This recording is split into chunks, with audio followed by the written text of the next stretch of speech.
The executive power of the state shall be vested in the governor. Article 154.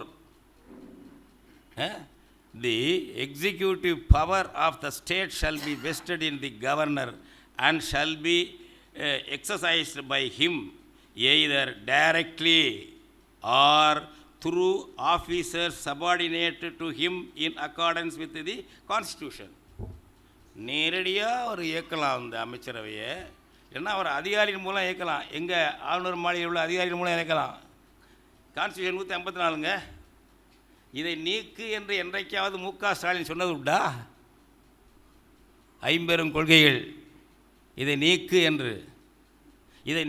என்று சொல்லிவிட்டு ஆளுநர் பதவியை நீக்கிவிட்டு ஒரு நல்ல கூட்டாட்சியாக வைத்துக்கொள்வோம் என்று ராகுல் காந்தியோடு பேசி மு.க. ஸ்டாலின் ஒரு உடன்பாடு கூட்டறிக்கை வெளியிட தயாரா? இவ்வளவு அட்டூழியங்கள் செய்கிற ஆர்.என். ரவியை மாற்று, ரவியை நீக்கு என்று சொல்கிறாயே தவிர ஆளுநர் பதவியை நீக்கு என்று ஒரு வரி ஒன்று நாக்கில் வருதா? இதில் ஏமாறுறானே தமிழச்சி. ஆளுநரை எதுக்குறாருப்பா? கொத்தடிமைடா, கொத்தடிமைக்கு உள்ள குமுறல் அது, கொத்தடிமைக்கு உள்ள குமுறல்.